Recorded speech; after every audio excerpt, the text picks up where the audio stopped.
Hi. ഇന്ന് നമ്മൾ ചർച്ച ചെയ്യാൻ പോകുന്ന വിഷയം നിലമ്പൂർ ബൈ ഇലക്ഷനിൽ LDFന് പിന്തുണ പ്രഖ്യാപിച്ച പീപ്പിൾസ് ഡെമോക്രാറ്റിക് പാർട്ടിയെക്കുറിച്ചാണ്. PDP എന്ന് പറയുന്ന രാഷ്ട്രീയ പ്രസ്ഥാനം രൂപീകൃതമായിട്ട് 3 പതിറ്റാണ്ടുകൾ കഴിഞ്ഞു. കേരളത്തിൽ 1993 അബ്ദുൽ നാസർ മഅദനി ആ പ്രസ്ഥാനത്തിന് ജീവാവാപം നൽകുന്നത്. വലിയ രാഷ്ട്രീയപരമായിട്ടുള്ള ഒരു മുന്നേറ്റം കേരളത്തിൽ നടത്തിയ രാഷ്ട്രീയ പ്രസ്ഥാനങ്ങളുടെ ലിസ്റ്റ് എടുത്താൽ അതിൽ വലിയ പ്രാധാന്യത്തോടുകൂടി ചർച്ച ചെയ്യപ്പെടേണ്ട ഒരു രാഷ്ട്രീയ പ്രസ്ഥാനമാണ് PDP. കാരണം പാരമ്പര്യമായി നമുക്കറിയാം, ഇവിടെ പതിറ്റാണ്ടുകളും നൂറ്റാണ്ടുകളുമായിട്ടൊക്കെ ഇവിടെ പ്രവർത്തിക്കുന്ന രാഷ്ട്രീയ പ്രസ്ഥാനങ്ങളുണ്ട്. വലിയ രാഷ്ട്രീയ പിന്തുടർച്ച അവകാശപ്പെടുന്ന രാഷ്ട്രീയ പ്രസ്ഥാനങ്ങളുണ്ട്. വലിയ രീതിയിലുള്ള ജനകീയ പിന്തുണയുള്ള രാഷ്ട്രീയ പ്രസ്ഥാനങ്ങളുണ്ട്. പക്ഷെ ഇങ്ങനെയൊക്കെയുള്ള രാഷ്ട്രീയ പ്രസ്ഥാനങ്ങൾ കേരളത്തിൽ പ്രവർത്തിക്കുമ്പോഴും ഈ രാഷ്ട്രീയ പ്രസ്ഥാനങ്ങൾ അടിസ്ഥാന ജനതയുടെ ജീവൽ പ്രശ്നങ്ങളെ അവഗണിക്കുന്നു എന്നുള്ളത് തിരിച്ചറിവിൽ നിന്നാണ് PDP എന്ന് പറയുന്ന രാഷ്ട്രീയ പ്രസ്ഥാനം ഉണ്ടാകുന്നത്. ഇന്ത്യ എന്ന് പറയുന്ന രാജ്യത്തുള്ള ഭരണഘടന, സാമൂഹ്യനീതി, സമത്വം തുടങ്ങിയ ഒരുപാട് കാര്യങ്ങൾ പ്രഖ്യാപിക്കുമ്പോഴും രാജ്യത്തെ മുഴുവൻ ജനങ്ങളെയും ഇന്നും അടിമച്ചങ്ങലയിൽ ബന്ധിച്ചിരിക്കുന്ന സവർണ ഫാസിസം എന്ന് പറയുന്ന യഥാർത്ഥ വില്ലനെ ഇന്ത്യ രാജ്യത്ത് തുറന്നു കാട്ടിയ അപൂർവം പ്രസ്ഥാനങ്ങളിൽ ഏറ്റവും പ്രഥമ സ്ഥാനത്ത് നിൽക്കുന്ന പ്രസ്ഥാനമാണ് അബ്ദുൽ നാസർ മഅദനിയുടെ PDP എന്നുള്ള കാര്യത്തിൽ യാതൊരു സംശയവുമില്ല. ഈ പ്രസ്ഥാനം രൂപീകരിച്ചതിന് ശേഷം വലിയ രീതിയിലുള്ള ജനക്കൂട്ടം, ജനപിന്തുണയോ വലിയ രീതിയിലുള്ള സാമ്പത്തിക ശക്തിയോ ഒന്നുമായി ഈ പ്രസ്ഥാനം മാറിയിട്ടില്ല എങ്കിലും പല കാലങ്ങളിലും വലിയ രീതിയിലുള്ള ജനപിന്തുണ മാറി മാറി ഈ പ്രസ്ഥാനത്തിന് ലഭിക്കുകയും വലിയ രാഷ്ട്രീയ പ്രാധാന്യമുള്ള വിഷയങ്ങൾ ഈ പ്രസ്ഥാനം ചർച്ചയ്ക്ക് കൊണ്ടുവരികയും ചെയ്തിട്ടുണ്ട് എന്നുള്ള കാര്യത്തിൽ യാതൊരു സംശയവുമില്ല. ഒരു കാലത്ത് കേരളത്തിലെ ജയപരാജയങ്ങൾ തീരുമാനിക്കുന്നതിൽ PDP അതിൻ്റെതായിട്ടുള്ള പങ്കും കാർമ്മികത്വവും വഹിച്ചിട്ടുണ്ട് എന്നുള്ളത് ഒരു യാഥാർത്ഥ്യമാണ്. ഞാൻ ആ രീതിയിലുള്ള കാര്യങ്ങളെക്കുറിച്ചൊന്നുമല്ല ഇന്ന് ചർച്ച ചെയ്യാൻ പോകുന്നത്. ഇന്ന് PDPയെ കുറിച്ചുള്ള ഒരു ആരോപണം, ജമാഅത്തെ ഇസ്ലാമി എന്ന് പറയുന്ന സംഘടന അത് ഒരു മതസംഘടനയാണ്. അതേ മതസംഘടനയുടെ അവസ്ഥയിൽ PDPയെ കാണുകയും അതുപോലെ തന്നെ PDPയെ ഒരു മത മൗലിക സംഘടനയായി ചിത്രീകരിക്കുകയും അതല്ലെങ്കിൽ PDP എന്ന് പറയുന്നത് ഒരു വിഘടനവാദ പ്രസ്ഥാനമോ തീവ്രവാദ പ്രസ്ഥാനമോ അല്ലെങ്കിൽ തൊട്ടുകൂടാൻ പാടില്ലാതെ മാറ്റി നിർത്തപ്പെടേണ്ട പ്രസ്ഥാനമോ ആണ്, രാഷ്ട്രീയ കൈരളിയിൽ ഈ പ്രസ്ഥാനത്തിനെ ആരും ചേർത്ത് പിടിക്കരുത് എന്നുള്ള രീതിയിലൊക്കെയുള്ള ചർച്ചകളാണ് വരുന്നത്. അവിടെ നമുക്ക് PDPയുടെ കൃത്യമായിട്ടുള്ള ഒരു ചരിത്രം ആ വിഷയത്തിൽ നിന്നുകൊണ്ട് നമ്മൾ പഠിക്കേണ്ടതും ചർച്ച ചെയ്യേണ്ടതും ഉണ്ട് എന്നുള്ളത് കൊണ്ടാണ് ഞാനിന്ന് ഈ വീഡിയോ ചെയ്യുന്നത്. ക്ഷമിക്കണം. അപ്പോൾ എന്തായാലും ഇപ്പോൾ ഈ ആരോപണം ഉന്നയിക്കുന്ന രാഷ്ട്രീയ പ്രസ്ഥാനങ്ങളെ കുറിച്ച് ആദ്യം ചെറിയതായിട്ട് നമ്മൾ മനസ്സിലാക്കണം.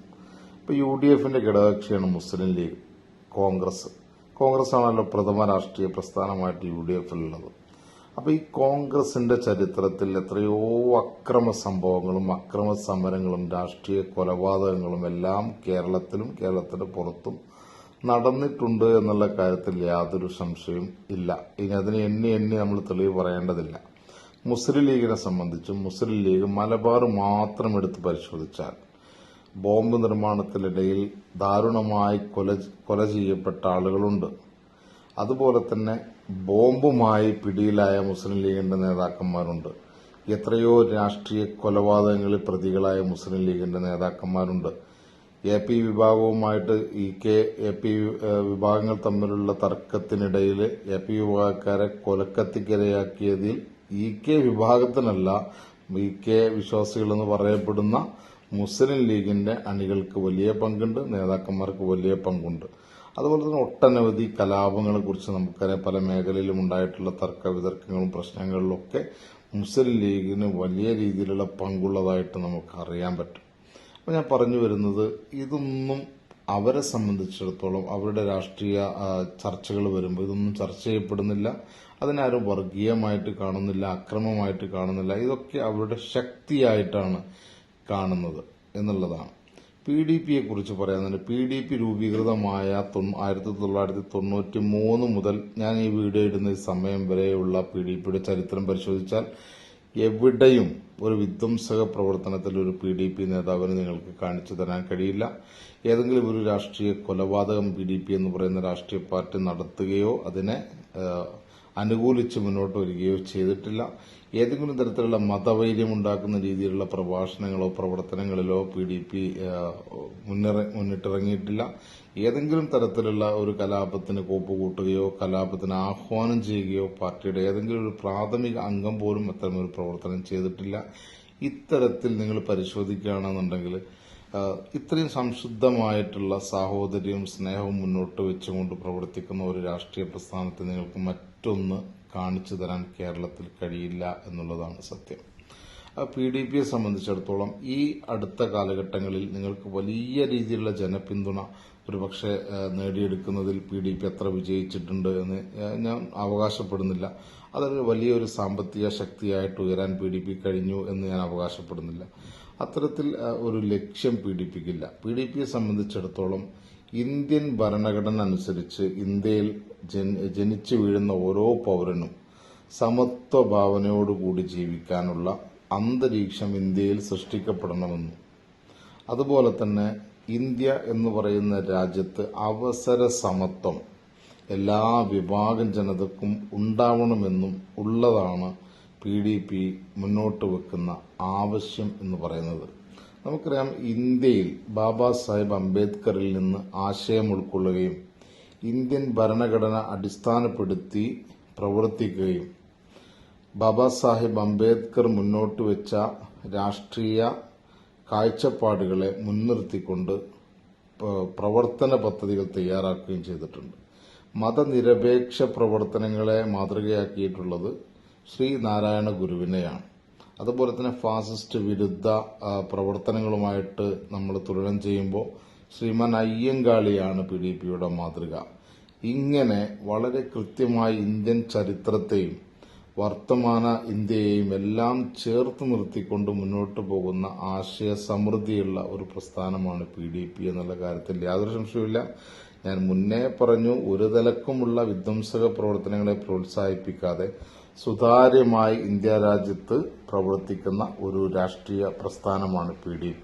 ഞാനിത് പരിചയപ്പെടുത്തുന്നത് ഏതെങ്കിലും ഒരു കാലത്ത് PDPയെ കുറിച്ച് അറിയാൻ ചെറിയ രീതിയിൽ ആഗ്രഹിക്കുന്ന ആളുകൾക്ക് വളരെ എളിയ ഒരു അറിവ് ആയിട്ടെങ്കിലും എൻ്റെ ഈ വാക്കുകൾ സോഷ്യൽ മീഡിയയിൽ ഉണ്ടാകും എന്ന് കരുതിയിട്ടാണ്. ഇനി പല ചോദ്യങ്ങളും PDPക്കെതിരെ വരുന്നത് അബ്ദുൽ നാസർ മഅദനിക്കെതിരെ ഉണ്ടായിട്ടുള്ള ഒരുപാട് ആരോപണങ്ങളും അദ്ദേഹം നേരിടുന്ന കേസുകളുമാണ്. നമ്മൾ ആ വിഷയം ഗൗരവമായിട്ട് പുതിയ തലമുറക്കറിയാൻ വേണ്ടിയിട്ടാണ് ഞാൻ പറയുന്നത്. നിലവിൽ പഴയ കാലം മുതലേ അബ്ദുൽ നാസർ മഅദനി ഉസ്താദിനെതിരെ നിരന്തരമായിട്ട് ആരോപണങ്ങൾ ഉന്നയിച്ചൊരു പൊതുബോധം അദ്ദേഹത്തിനെതിരെ സൃഷ്ടിച്ചു വെച്ചിട്ടുണ്ട് പല രാഷ്ട്രീയ പ്രസ്ഥാനങ്ങളും. സോ അത് അവർ തരാതരം സമയാസമയങ്ങളിൽ അവർക്ക് ആവശ്യമുള്ള സമയത്ത് അതിനെ മുതലെടുത്തുകൊണ്ടാണ് അവർ ഇത്തരം പ്രചാരണങ്ങളുമായിട്ട് രംഗത്ത് വരുന്നത്. ആദ്യ കാലഘട്ടത്തിൽ അദ്ദേഹം PDPയുമായി രംഗത്തിറങ്ങിയ ആദ്യ കാലഘട്ടത്തിൽ നമുക്കറിയാം, ബാബരി മസ്ജിദ് RSS സംഘപരിവാർ ശക്തികൾ പൊളിച്ചു കളഞ്ഞതിന് ശേഷമുള്ള ഇന്ത്യ, ആ ഇന്ത്യ ഒരു വലിയ ചോദ്യചിഹ്നവും ഒരു അരക്ഷിതാവസ്ഥയും നിലനിൽക്കുന്ന ഒരു രാജ്യമായിരുന്നു എന്ന് നമുക്ക് എല്ലാവർക്കും അറിയാം. ഇപ്പോഴും അങ്ങനെ തന്നെയാണ്. പക്ഷെ ആ കാലഘട്ടത്തിൽ അത് വലിയ ചർച്ചയും വലിയൊരു നിരാശയും ജനാധിപത്യ മതേതരത്വ വിശ്വാസികൾക്ക് വലിയ ആശങ്കയും ഉണ്ടാക്കിയ ഒരു കാലഘട്ടത്തിൽ ആ ബാബരി മസ്ജിദ് ധ്വംസനത്തിന് കാരണക്കാരായവരെ തീർച്ചയായിട്ടും അവർക്കെതിരെ ഒരു ജനരോഷം, അവർക്കെതിരെയുള്ളൊരു പ്രതിഷേധം നിലവിൽ നിന്നിരുന്ന ഒരു സാഹചര്യത്തിലാണ് അബ്ദുൽ നാസർ മഅദനി വരുന്നത്. അദ്ദേഹം ഒരുപാട് കാലമായി ബാബരി മസ്ജിദിന് വേണ്ടിയിട്ടും ദളിതുകൾക്ക് വേണ്ടിയും പിന്നോക്കക്കാർക്ക് വേണ്ടിയും ആത്മാർത്ഥമായി സംസാരിച്ച വ്യക്തി എന്നുള്ള നിലക്ക് ബാബരി മസ്ജിദ് വിഷയത്തിൽ അദ്ദേഹം വളരെ കൃത്യമായിട്ടുള്ള നിലപാട് അദ്ദേഹത്തിനുണ്ടായിരുന്നു എന്നുള്ളതുകൊണ്ടും ബാബരി മസ്ജിദിന്റെ കർസേവകർ ബാബരി മസ്ജിദ് തകർത്തെറിയുന്ന സമയത്ത് ഭരിച്ചിരുന്ന നരസിംഹറാവു സർക്കാരിന് ആ മസ്ജിദ് പൊളിച്ചതുമായി ബന്ധപ്പെട്ട് ഒരു പങ്കുണ്ട് എന്ന് അദ്ദേഹത്തിന് ബോധ്യപ്പെടുകയും അദ്ദേഹം അത് നിരന്തരമായിട്ട് വിളിച്ചു പറയുകയും കോൺഗ്രസ് വലിയ രീതിയിൽ വിമർശിക്കപ്പെടുന്ന ഒരു സാഹചര്യവും ഉണ്ടായി. കേരളത്തിൽ ഈ ആരോപണങ്ങൾക്ക് ചുക്കാൻ പിടിച്ചത് ശരിക്കും അബ്ദുൽ നാസർ മഅദനിയാണോ എന്ന് ചോദിച്ചാൽ അതെ എന്ന് തന്നെ നമുക്ക് പറയേണ്ടി വരും. നിശ്ചിതമായ വിമർശനമാണ് കോൺഗ്രസിനെതിരെ അദ്ദേഹം നടത്തിയത്. കോൺഗ്രസിന്റെ സഖ്യകക്ഷിയായിട്ടുള്ള മുസ്ലിം ലീഗിനെതിരെയും തീർച്ചയായിട്ടും അദ്ദേഹം കൃത്യമായിട്ടുള്ള ആരോപണങ്ങൾ ഉന്നയിച്ചിട്ടുണ്ട്. അതിൽ യാതൊരു വിട്ടുവീഴ്ചയും അദ്ദേഹം ചെയ്തിട്ടില്ല എന്നുള്ളതൊരു സത്യമാണ്. എന്നാൽ മുസ്ലിം ലീഗിന്റെ അവസ്ഥ എന്തായാലും മുസ്ലിം ലീഗിനുള്ളിൽ തന്നെ വലിയ ഒരു വിഭാഗം അതൃപ്തിയോടുകൂടി മുസ്ലിം ലീഗിന്റെ അന്നത്തെ ഭരണം ഉപേക്ഷിച്ച് പുറത്തേക്ക് പോരുന്നതിനുള്ള ഒരു തീരുമാനം മുസ്ലിം ലീഗ് എടുക്കുന്നില്ല. എന്നാൽ മുസ്ലിം ലീഗിലെ ഒരു വലിയ വിഭാഗം നേതാക്കളും പ്രവർത്തകരും മുസ്ലിം ലീഗ് തീർച്ചയായിട്ടും ഈ ബാബരി മസ്ജിദ് വിഷയത്തിൽ കോൺഗ്രസിനുള്ള പിന്തുണ പിൻവലിച്ച് പിന്നോട്ട് വരണം എന്നുള്ള ഒരു നിലപാടിലേക്ക് വരികയും, എന്നാൽ മുസ്ലിം ലീഗിലെ ഒരു വിഭാഗം പി കെ കുഞ്ഞാലിക്കുട്ടി സാഹിബ് അടക്കമുള്ള ഒരു വിഭാഗം ആ ഒരു തീരുമാനത്തിൽ കോൺഗ്രസിനൊപ്പം ഉറച്ചു നിൽക്കുകയും ചെയ്തു എന്നുള്ളത് വലിയൊരു പ്രശ്നമായിരുന്നു. അങ്ങനെയാണ് നമുക്കറിയാം ഇബ്രാഹിം സുലൈമാൻ സേട്ടു സാഹിബിന്റെ നേതൃത്വത്തിൽ വലിയൊരു വിഭാഗം യുവത, ഒരുപാട് പ്രവർത്തകർ മുസ്ലിം ലീഗിൽ നിന്ന് കൊഴിഞ്ഞു പോവുകയും INL രൂപീകരിക്കുകയൊക്കെ ചെയ്തത് നമുക്കറിയാം. അപ്പൊ ആ ഒരു കാലഘട്ടത്തിൽ തീർച്ചയായിട്ടും മുസ്ലിം ലീഗിനും കോൺഗ്രസിനും അവരുടെ നയനിലപാടുകളെ എതിർത്ത ആളുകളോടുള്ള പക, ആ ഒരു പകയാണ് ആദ്യമായി അബ്ദുൽ നാസർ മഅദനിയെ തീവ്രവാദി, ഭീകരവാദി, മതവിദ്വേഷം പറയുന്ന വ്യക്തി എന്നുള്ള രീതിയിൽ പരിചയപ്പെടുത്താൻ ഒരു കാരണം. അപ്പോൾ ഈ ഒരു സാഹചര്യത്തിൽ അദ്ദേഹം അബ്ദുൽ നാസർ മഅദനി ഉസ്താദ് പ്രസംഗിക്കുന്ന വേദികളിലൊക്കെ അന്നത്തെ പോലീസ് ഉദ്യോഗസ്ഥന്മാരെ പറഞ്ഞയക്കുകയും, നമുക്കറിയാം അന്ന് കരുണാകരനാണ് മുഖ്യമന്ത്രി. അപ്പോൾ കരുണാകരൻ ഭരിക്കുന്ന ആ ഒരു കാലഘട്ടത്തിൽ വലിയ വേട്ടയാടൽ അബ്ദുൽ നാസർ മഅദനിക്കെതിരെ നടന്നു. കോഴിക്കോട് മുതലക്കുളം മൈതാനിയിൽ പാർട്ടി പ്രഖ്യാപനവുമായിട്ട് ബന്ധപ്പെട്ടുള്ള നയപ്രഖ്യാപന സമ്മേളനത്തെ വലിയ രീതിയിലുള്ള അക്രമത്തോടു കൂടിയിട്ടാണ് അവർ നേരിടാൻ ശ്രമിച്ചതും ഒക്കെ. അപ്പോൾ അതൊക്കെ ചരിത്രം വായിക്കുന്ന ആളുകൾക്ക് അറിയാവുന്ന കാര്യമാണ്. എന്തായാലും അപ്പോൾ ആ ഒരു കാലത്ത് കൃത്യമായിട്ട് അദ്ദേഹത്തിന്റെ പ്രസംഗങ്ങൾ റെക്കോർഡ് ചെയ്യുകയും ആ പ്രസംഗങ്ങളിൽ അദ്ദേഹം മതസ്പർദ്ധ ഉണ്ടാക്കുന്നു, മതവിദ്വേഷം പരത്തുന്നു, വർഗീയത പറയുന്നു എന്ന ആരോപണം ഉന്നയിച്ചാണ് അദ്ദേഹത്തിനെതിരെ 32ഓളം വരുന്ന കേസുകൾ രജിസ്റ്റർ ചെയ്തത്. ആ 32ഓളം വരുന്ന കേസുകളുടെ പിൻബലത്തിലാണ് അബ്ദുൽ നാസർ മഅദനി വർഗീയവാദിയാണ് എന്ന് നിരന്തരമായിട്ട് ഈ ആളുകൾ ഇങ്ങനെ പ്രചരിപ്പിച്ചുകൊണ്ടിരുന്നത്. ആ പ്രചാരണം ആണ് BJP ഏറ്റെടുക്കുന്നത്, RSS ഏറ്റെടുക്കുന്നത്, സംഘപരിവാർ ഏറ്റെടുക്കുന്നത്. അല്ലാതെ ഒന്നുമില്ല. നമുക്കറിയാം ഈ കേസിന്റെ പരിണിത ഫലം എന്താണ്. നമ്മളൊരു കേസ് വന്നാൽ സ്വാഭാവികമായിട്ടും ആ കേസ് വന്ന ആൾ അതിലൊരു പ്രതി മാത്രമാണ്, കുറ്റവാളി എന്ന് അദ്ദേഹത്തെ പറയാൻ കഴിയില്ല. പിന്നെ അപ്പോൾ ആ കേസുകൾ കേരളത്തിലെ വിവിധ കോടതികളിലാണ് ആ കേസുകൾ വന്നതെങ്കിലും അവസാനം ആ 32 കേസുകൾ ഏകീകരിച്ച് എറണാകുളം CJM കോടതിയിലേക്ക് കൊണ്ടുവരുമ്പോൾ ആ കോടതി കൃത്യമായിട്ട് ഈ 32 കേസുകൾ അദ്ദേഹത്തിന്റെ പ്രസംഗത്തിലുള്ള ഈ പരാമർശങ്ങളെ ഉദ്ധരിച്ചുകൊണ്ടുള്ള കേസുകൾ പരിശോധിക്കുകയും ആ പരിശോധനയിൽ കോടതിക്ക് കൃത്യമായിട്ട് ബോധ്യപ്പെടുന്ന സാഹചര്യമുണ്ടായി ഇത് വ്യാജമായ ഒരു കേസാണ് എന്നുള്ളത്. അന്ന് ആ വിധി പ്രസ്താവത്തിൽ ജഡ്ജി പറഞ്ഞത് ഇദ്ദേഹം രാഷ്ട്രീയപരമായിട്ടുള്ള വിമർശനം മാത്രമാണ് ഉന്നയിച്ചിട്ടുള്ളത്, ഇദ്ദേഹം ഏതെങ്കിലും ഒരു മതത്തെ പേരെടുത്ത് വിമർശിക്കുകയോ മതനിന്ദ നടത്തുകയോ വർഗീയത പറയുകയോ ചെയ്തിട്ടില്ല. ഇദ്ദേഹം ഈ പ്രസംഗങ്ങളിലൊക്കെ രാഷ്ട്രീയ വിമർശനങ്ങൾ മാത്രമാണ് നടത്തിയത് എന്ന് പറഞ്ഞിട്ടാണ് അന്ന് ആ കേസ് തള്ളിക്കളയുന്നത്. പിന്നീട് സ്വാഭാവികമായിട്ടും വരുന്നത് നമ്മുടെ കോയമ്പത്തൂർ കേസാണ്. കോയമ്പത്തൂർ കേസുമായിട്ട് ബന്ധപ്പെട്ട് സമാനമായ സാഹചര്യങ്ങളാണ്. ആ ഒരു കേസിൽ അദ്ദേഹത്തെ അറസ്റ്റ് ചെയ്ത് കൊണ്ടുപോകുന്ന സമയത്ത് ഉള്ള UDFന്റെ പത്രങ്ങൾ, UDFനെ പിന്തുണക്കുന്ന വലത് മാധ്യമങ്ങൾ നമ്മൾ പരിശോധിക്കുകയാണെങ്കിൽ മുസ്ലിം ലീഗിന്റെ ചന്ദ്രിക അടക്കം അച്ചുനിരത്തുന്നത് മുഴുവനും അബ്ദുൽ നാസർ മഅദനിയെ കുറിച്ച് വളരെ മോശമായിട്ടും മ്ലേച്ഛമായിട്ടും സംസാരിച്ചുകൊണ്ടാണ്. എന്ന് മാത്രമല്ല ഇത് 1991 ഓഗസ്റ്റ് മാസം ഈ PDP ഒക്കെ രൂപീകരിക്കുന്നതിന് മുമ്പ് അദ്ദേഹത്തിനെതിരെ RSSകാർ നടത്തിയ ബോംബാക്രമണത്തിൽ അദ്ദേഹത്തിന്റെ വലത് കാല് നഷ്ടപ്പെടുന്ന സാഹചര്യം ഉണ്ടായി. അതിനെക്കുറിച്ച് ഇക്കാലഘട്ടങ്ങളിൽ മലബാറിലടക്കം മുഴുവൻ സ്ഥലങ്ങളിലും മുസ്ലിം ലീഗിന്റെ നേതാക്കന്മാർ പ്രസംഗിച്ചു നടന്നത് അബ്ദുൽ നാസർ മഅദനിയെ ആരും ആക്രമിച്ചതല്ല, അദ്ദേഹത്തിന്റെ മടിയിൽ സൂക്ഷിച്ച ബോംബ് വീണ് പൊട്ടിയാണ് അദ്ദേഹത്തിന്റെ കാല് നഷ്ടപ്പെടുന്നത് എന്നാണ്. അങ്ങനെ ഒരുപാട് കിംവദന്തികൾ. അത് അന്ന് എനിക്ക് ഇപ്പൊ ഈ അടുത്ത സമയത്ത് ഞാനൊരു ഇന്റർവ്യൂ കേട്ടു, അബ്ദുൽ നാസർ മഅദനി അങ്ങോട്ട് പൈസ കൊടുത്തിട്ട് അദ്ദേഹത്തിന്റെ കാല് മുറിപ്പിച്ച് കളഞ്ഞാന്ന് പറഞ്ഞിട്ട് അദ്ദേഹത്തിന്റെ പേര് പറയാൻ ഞാൻ ആഗ്രഹിക്കുന്നില്ല. അത്ര മലീമസമായിട്ടുള്ള ചില ചർച്ചകൾ. ഇതൊക്കെ അന്ന് മുസ്ലിം ലീഗും കോൺഗ്രസും നടത്തിയ ഗൂഢാലോചനയുടെ ഭാഗമായിട്ട് സമൂഹത്തിൽ സ്പ്രെഡ് ചെയ്ത അപസർപ്പക കഥകളാണ്. അപ്പോൾ ഇത്തരത്തിൽ മോശമായ പ്രചാരണങ്ങൾ അബ്ദുൽ നാസർ മഅദനിക്ക് നേരെ നിരന്തരം നടത്തിയിരുന്ന ഒരു വിഭാഗം ഇവിടെ ഉണ്ട്. ശേഷം കോയമ്പത്തൂർ കേസ് വരുന്നു. കോയമ്പത്തൂർ കേസിൽ അവിടുന്ന് വാറണ്ട് വരുന്നു. ഇവിടുന്ന് ഭരണത്തിലുള്ള സർക്കാർ അദ്ദേഹത്തെ അറസ്റ്റ് ചെയ്യുന്നു. തമിഴ്നാട് സർക്കാരിന് പോലീസിന് കൈമാറുന്നു. പിന്നീട് ഈ നീണ്ട 9.5 വർഷക്കാലത്തെ വിചാരണയാണ് പിന്നെ നടക്കുന്നത്. അവിടെ അദ്ദേഹം കുറ്റവാളിയാണെന്ന് തെളിയിക്കപ്പെടുകയോ ശിക്ഷ വിധിക്കുകയോ ചെയ്തിട്ടില്ല. പിന്നീടുള്ള കാര്യങ്ങൾ നമുക്കറിയാം. കോയമ്പത്തൂർ കേസിൽ അദ്ദേഹം അറസ്റ്റ് ചെയ്യപ്പെടുമ്പോൾ ഇപ്പൊ നിലവിൽ വിവാദത്തിൽ പറയുന്ന കാര്യം അത് LDF അറസ്റ്റ് ചെയ്ത് സ്വാഭാവികമായിട്ടും അത്തരമൊരു കേസ് കോയമ്പത്തൂർ വരുന്നു. ആ കേസിൽ വളരെ വ്യാജമായിട്ടാണ് അബ്ദുൽ നാസർ മഅദനിയുടെ പേര് ഉൾപ്പെടുത്തുന്നത്. അതിന് പിന്നിൽ കേരളത്തിലെ പ്രമുഖ രാഷ്ട്രീയ പ്രസ്ഥാനങ്ങൾക്ക് കൈയുണ്ട് എന്ന് പല മാധ്യമ പ്രവർത്തകരും അന്ന് ലേഖനങ്ങൾ എഴുതിയതാണ്. നമുക്കതറിയാം. അപ്പോൾ അത് ആരായിരിക്കും എന്നുള്ളത് നിങ്ങൾ ഊഹിച്ചാൽ മതി. ആരായിരുന്നു അദ്ദേഹത്തെ തീവ്രവാദി എന്ന് വിളിച്ചത്, ആരാണ് അദ്ദേഹത്തിനെതിരെ നിരന്തരം പ്രചാരണങ്ങൾ നടത്തിയത്. ആ ആളുകളുടെ ഒരു ഒത്താശയോട് കൂടിയിട്ടാണ് അന്ന് LK അദ്വാനി അവിടെ പങ്കെടുക്കാനിരിക്കുന്ന ഒരു പ്രോഗ്രാമിന്റെ സമയത്താണ് അവിടെ സ്ഫോടനം ഉണ്ടാകുന്നത്. അദ്ദേഹം അവിടെ പങ്കെടുക്കാൻ വൈകുന്നു, മറ്റു വഴിയിലൂടെ വരുന്നു. ഒരുപാട് ഊഹോപോഹങ്ങൾ ആ വിഷയങ്ങളുമായിട്ട് ബന്ധപ്പെട്ടിട്ടുണ്ട്. എന്തായാലും ആ കേസിൽ അദ്ദേഹം പ്രതി ചേർക്കപ്പെട്ടു. അവിടുന്ന് വാറന്റായി. ആ വാറന്റ് പ്രകാരം ഇവിടുന്ന് അദ്ദേഹത്തെ അറസ്റ്റ് ചെയ്തു. കോയമ്പത്തൂർ ജയിലിലടച്ചു. 9.5 വർഷക്കാലം ആ കേസ് മുന്നോട്ട് പോയി.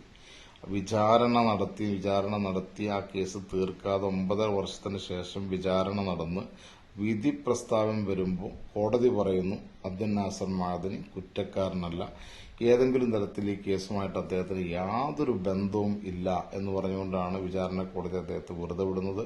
പിന്നീട് അതേ വിധി ഹൈക്കോടതിയും സുപ്രീം കോടതിയും ശരിവെക്കുന്നുണ്ട്. അതിൽ മറ്റൊരു അപ്പീലിന് സാധ്യതയില്ലാത്ത വിധം ആ കേസ് തള്ളിക്കളഞ്ഞുകൊണ്ടാണ് ആ വിധി പ്രസ്താവം വരുന്നത്. പല രീതിയിലും പിന്നീട് അദ്ദേഹത്തെ ആ കേസുമായിട്ട് ബന്ധപ്പെടുത്താൻ ശ്രമിച്ചെങ്കിലും കോടതി വളരെ കൃത്യമായിട്ട് നിലപാടെടുത്തു. അബ്ദുൽ നാസർ മഅദനിക്ക് ആ കേസിൽ യാതൊരു നിലക്കുള്ള പങ്കില്ല. അദ്ദേഹത്തെ അതിൽ പ്രതി ചേർക്കുന്നത് അടിസ്ഥാനരഹിതമായ കാര്യങ്ങൾ പറഞ്ഞുകൊണ്ടാണ് പ്രതി ചേർത്തത് എന്നുള്ളത് കോടതി വളരെ കൃത്യമായിട്ട് പറയുകയും അദ്ദേഹം നിരപരാധിയായി ജയിൽ മോചിതനാവുകയും ചെയ്തു. ഇവിടെ പല ആൾക്കാരും വിചാരിക്കുന്ന അദ്ദേഹത്തിനെ കോടതി 9.5 കൊല്ലം ശിക്ഷിച്ചു എന്നാണ്. ഒരിക്കലുമില്ല. അത് വിചാരണ നീട്ടിക്കൊണ്ടുപോയി ജാമ്യം കൊടുക്കാതെ അതിനകത്തിട്ടതാണ്, ജയിലിനകത്തിട്ടതാണ് അദ്ദേഹത്തിന് മോചനം കിട്ടാതിരിക്കാൻ. ഇനി അതും പറയാം, ഇദ്ദേഹം അബ്ദുൽ നാസർ മഅദനി ഈ ആരോപണത്തിന് വിധേയനായി ഈ കേസിൽ പ്രതിയായി കോയമ്പത്തൂർ ജയിലിൽ കിടക്കുന്ന സമയത്താണ്, ജാമ്യം പോലും ലഭ്യമാകാതെ കിടക്കുന്ന ആ ഒരു ആരോപണം നിലനിൽക്കുന്ന സമയത്താണ് UDF PDPയുടെ പിന്തുണ വാങ്ങുന്നത്. അവർ പിന്തുണ വാങ്ങുകയും PDPയുമായി വേദി പങ്കിടുകയും PDPയുടെ വേദികളിൽ അവർ പങ്കെടുക്കുകയും അവരുടെ വേദിയിൽ PDP നേതാക്കൾ പങ്കെടുക്കുകയും ഇതേ അബ്ദുൽ നാസർ മഅദനി ഉസ്താദിന്റെ ഫോട്ടോ കൂടെ വെച്ചും കൊണ്ട് പോസ്റ്ററുകൾ അടിച്ച് പ്രചരിപ്പിക്കുകയും ഒക്കെ ചെയ്തത് UDF ആണ്. എല്ലാ കാലത്തും UDF ആണ് ആ കാര്യങ്ങളൊക്കെ ചെയ്തത് നമുക്കറിയാം. പിന്നീട് ഇങ്ങനെയൊക്കെ ആയിരിക്കുന്ന സമയത്തും AK ആന്റണി ഭരണം നടത്തുന്ന സമയത്ത്, AK ആന്റണി അധികാരത്തിൽ വരുന്നു, AK ആന്റണി അധികാരത്തിൽ വന്ന് ഭരണം നടത്തിക്കൊണ്ടിരുന്ന സമയത്താണ് തന്റെ വല്യമ്മ മരണപ്പെടുന്നത്. ആ മരണത്തിൽ ആ വല്യമ്മയെ സന്ദർശിക്കുന്നതിന് വേണ്ടി അദ്ദേഹം അപേക്ഷ കൊടുക്കുന്നു. കോടതിയിൽ നിന്ന് സ്വാഭാവികമായിട്ടും കേരള സർക്കാരിന്റെ അഭിപ്രായം ആരാഞ്ഞപ്പോൾ ഇവിടുന്ന് ആഭ്യന്തര വകുപ്പ് കൈകാര്യം ചെയ്യുന്ന AK ആന്റണി എന്ന് പറയുന്ന കോൺഗ്രസുകാരൻ, അതുവരെ PDPയുടെ പിന്തുണയിൽ വിജയിച്ചു വരികയും ഭരിക്കുകയൊക്കെ ചെയ്തുകൊണ്ടിരിക്കുന്ന വ്യക്തി, ആ വ്യക്തിയാണ് ഇവിടുന്ന് അങ്ങോട്ട് ഫാക്സ് അയക്കുന്നത്. അബ്ദുൽ നാസർ മഅദനിയെ കേരളത്തിലേക്ക് പറഞ്ഞയക്കരുത്, ഇവിടെ വലിയ ആഭ്യന്തര കലാപങ്ങൾ ഉണ്ടാവാൻ സാധ്യതയുണ്ട് എന്ന് പറഞ്ഞുകൊണ്ട് അദ്ദേഹം ഇവിടുന്ന് മെയിൽ ചെയ്യുന്നു. അത് ഫാക്സ് അയക്കുന്നു. ആ ഫാക്സ് ഉയർത്തി കാണിച്ചിട്ടാണ് കോടതി സ്വന്തം മരണപ്പെട്ട വല്യമ്മയെ കാണുന്നതിൽ നിന്ന് കോടതി എന്ത് ചെയ്യുന്നു, അദ്ദേഹത്തെ തടയുന്നത്. കോടതി തന്നെ ചോദിക്കുന്നുണ്ട്, ഈ കേസിലെ 1ാം പ്രതികൾ മുതൽ പ്രമുഖ ആളുകളൊക്കെ പരോളിൽ പോവുകയും ചിലരൊക്കെ വിവാഹം കഴിക്കുകയും അവർക്ക് മക്കളുണ്ടാകുകയും ഒക്കെ ചെയ്ത് സുഖമായ ജീവിതവും കേസും മുന്നോട്ട് കൊണ്ടുപോകുമ്പോൾ നിരപരാധിയായി ഈ കേസിൽ ആരുടെയോ കുതന്ത്രം കൊണ്ട് പ്രതിയാക്കപ്പെട്ട് ജയിലിലടക്കപ്പെട്ട് വിചാരണ തടവുകാരനായി കഴിയുന്ന വ്യക്തിക്ക് ഒരു ദിവസത്തെ പരോളും ഒരു ദിവസത്തെ ജാമ്യം പോലും ലഭ്യമാകാത്ത രീതിയിലുള്ള അവസ്ഥയിലേക്ക് ഈ മനുഷ്യനെ തള്ളിയിട്ടതാണ്. ഇത് കോടതി പോലും മെൻഷൻ ചെയ്യുന്നുണ്ട്. അപ്പോൾ ഇതായിരുന്നു കേരളത്തിൽ അന്ന് പിന്തുണ വാങ്ങി മത്സരിച്ച് വിജയിച്ച കോൺഗ്രസിന്റെ നേതാക്കന്മാർ അബ്ദുൽ നാസർ മഅദനിയോട് ചെയ്തത്. പിന്നീട് അദ്ദേഹം പുറത്തു വന്നു, 9.5 വർഷത്തിന് ശേഷം പുറത്തു വന്നു. അദ്ദേഹം ഈ സത്യങ്ങൾ വിളിച്ചു പറഞ്ഞു. ആ സത്യങ്ങൾ വിളിച്ചു പറഞ്ഞപ്പോൾ അന്ന് ഞാനടക്കമുള്ള PDPയുടെ നേതാക്കന്മാർക്കും പ്രവർത്തകർക്കും ഓർമ്മയുണ്ട്. മുസ്ലിം ലീഗിന്റെ പല ആളുകളും ഞങ്ങളോട് പറയും, അബ്ദുൽ നാസർ മഅദനി നല്ല മനുഷ്യനാണ്, പാവമാണ്, BJPക്കാർ കുടുക്കിയതാ, RSSകാർ കുടുക്കിയതാ, അവരാണ് ഇതിന്റെ ബാക്കിൽ നിന്ന് ഞങ്ങൾക്ക് എല്ലാവർക്കും വരാം, ഇവരും അതിന്റെ ഒരു ഭാഗമാണ്. പക്ഷെ അവർ പറയും അങ്ങനെയാണെന്ന് ഞങ്ങൾക്കറിയാം. പക്ഷെ ഇനി അദ്ദേഹം രാഷ്ട്രീയത്തിൽ ഇറങ്ങാൻ പാടില്ല. അദ്ദേഹം ഇനി എന്ത് ചെയ്യണം? ദിക്റും സലാത്തും ചൊല്ലിയിട്ട് അൻവാറുശ്ശേരിയിൽ ഇരിക്കണം. അദ്ദേഹത്തിന് ഇനി ആ മതപരമായിട്ടുള്ള കാര്യങ്ങൾ മാത്രം, അദ്ദേഹം രാഷ്ട്രീയത്തിൽ ഇടപെടാൻ പാടില്ല. അപ്പൊ ഞങ്ങൾ ചോദിക്കുന്ന ഒരു ചോദ്യം തിരിച്ച്, നിങ്ങൾക്ക് മതത്തിൽ ഇടപെടാൻ പറ്റുന്ന തങ്ങൾ കുടുംബങ്ങൾ, പാണക്കാട് മുഹമ്മദ് അലി ശിഹാബ് തങ്ങൾക്ക് എന്താ രാഷ്ട്രീയത്തിൽ ഇടപെടാം, മത നേതാവായിട്ടും ഇരിക്കാം, മതത്തിലും ഇടപെടാം. ഹൈദരലി തങ്ങൾക്ക് ഇടപെടാം, മതത്തിലും ഇടപെടാം, രാഷ്ട്രീയത്തിൽ ഇടപെടാം. ഇനി AP ഉസ്താദിന് ഇടപെടാം. എല്ലാ മുസ്ലിം നേതാക്കന്മാർക്കും രാഷ്ട്രീയത്തിലും ഇടപെടാം, മതത്തിലും ഇടപെടാം. അബ്ദുൽ നാസർ മഅദനി മിണ്ടാൻ പാടില്ല എന്നും പറയുന്ന കാര്യമാണ്. അബ്ദുൽ നാസർ മഅദനിയുടെ രാഷ്ട്രീയം അപകടമാണ്. എന്താണ് അബ്ദുൽ നാസർ മഅദനിയുടെ രാഷ്ട്രീയം? അബ്ദുൽ നാസർ മഅദനിയുടെ രാഷ്ട്രീയം ദലിത് പിന്നോക്ക ന്യൂനപക്ഷ വിഭാഗങ്ങൾക്ക് രാജ്യത്ത് നീതി ലഭ്യമാകുന്നില്ല, അവർക്ക് അവസര സമത്വം ലഭിക്കുന്നില്ല. അതുകൊണ്ട് എന്ത് ചെയ്യണം? സംവരണം, എങ്ങനെ സംവരണം കൊടുക്കണം? ജനാധിപത്യപരമായി കണക്കെടുത്ത്, അതായത് ഇന്നിപ്പോൾ നമ്മൾ ജാതി സെൻസസ് എന്ന് പറയുന്നുണ്ട്, ഈ ജാതി സെൻസസ് എടുത്ത് ജനസംഖ്യാനുപാതികമായി സംവരണം കൊടുക്കണം എന്നാണ് അബ്ദുൽ നാസർ മഅദനി പറഞ്ഞത്. അത് കേട്ട് പുച്ഛിച്ചവരുണ്ട്. അന്നത്ര ചർച്ച, ഇതൊക്കെ ഇനി സാധ്യമാക്കേണ്ടതുണ്ടോ, ഇന്ത്യയിൽ അങ്ങനത്തെ ഒരു പ്രശ്നമുണ്ടോ എന്നന്ന് ചോദിച്ച ആളുകളുണ്ട്. സ്വകാര്യ മേഖലയിൽ പോലും ജനസംഖ്യാനുപാതികമായ സംവരണം വേണം എന്ന് അബ്ദുൽ നാസർ മഅദനി ആവശ്യപ്പെട്ടപ്പോൾ പത്രമാധ്യമ പ്രവർത്തകർ പോലും വളരെ പുച്ഛത്തോടുകൂടി അബ്ദുൽ നാസർ മഅദനിയോട് ചോദിക്കുകയുണ്ടായി, സ്വകാര്യ മേഖലയിലൊക്കെ എങ്ങനെയാണ് ജനസംഖ്യാനുപാതിക സംവരണം കൊടുക്കുക? അതൊക്കെ ഓരോ മുതലാളിമാർ ഉണ്ടാക്കുന്ന സ്ഥാപനങ്ങൾ, അവർക്ക് ഇഷ്ടമുള്ളവരെല്ലാവരും വെക്കുക എന്നാ ചോദിച്ചു. ഇന്ന് ഈ ആധുനിക കാലത്ത് രാഷ്ട്രീയ വിദ്യാർത്ഥികള്, നിരീക്ഷകര്, നിങ്ങൾ പറയുക, അബ്ദുൽ നാസർ മഅദനി 1993 മുതൽ മുന്നോട്ട് വെച്ച ഇത്തരത്തിലുള്ള ആവശ്യങ്ങളാണ് വലിയ രീതിയിൽ അബ്ദുൽ നാസർ മഅദനിക്ക് വിനയായത്. അതാണ് അദ്ദേഹത്തിനെതിരെ ശത്രുക്കൾ കൂടുതൽ ഊർജ്ജസ്വലതയോടുകൂടി ഇന്നും പ്രവർത്തിച്ചുകൊണ്ടിരിക്കുന്നത്. അദ്ദേഹത്തോടുള്ള വൈര്യം ഇതാണ്. അടിസ്ഥാനപരമായി ഇവിടുത്തെ സവർണ ഫാസിസ്റ്റുകൾ വീണ്ടും ഒരു പഴയകാല, അതായത് നമുക്ക് സ്വാതന്ത്ര്യം ലഭിക്കുന്നതിന് മുമ്പുള്ള ഒരു ഇന്ത്യ എന്ന സംവിധാനത്തിലേക്ക്, അല്ലെങ്കിൽ ബ്രിട്ടീഷ് കമ്പനി ഭരിച്ചിരുന്ന, ഈസ്റ്റ് ഇന്ത്യ കമ്പനി ഭരിച്ചിരുന്ന, ഈ ബ്രിട്ടീഷ് ഗവൺമെന്റ് ഭരിച്ചിരുന്ന കാലത്തേക്കല്ല, ഈസ്റ്റ് ഇന്ത്യ കമ്പനി ഭരിച്ചിരുന്ന ആ കാലഘട്ടത്തിലെ സാമൂഹ്യ വ്യവസ്ഥയിലേക്ക് തിരിച്ച് ഈ രാജ്യത്തെ കൊണ്ടുപോകാൻ ശ്രമിക്കുന്ന സവർണ ഫാസിസ്റ്റുകളുടെ ആശയത്തിന്റെ കടക്കൽ കത്തിവെക്കുന്ന ഒരു ആശയവുമായിട്ടാണ് അബ്ദുൽ നാസർ മഅദനി വന്നത് എന്നുള്ളതാണ്.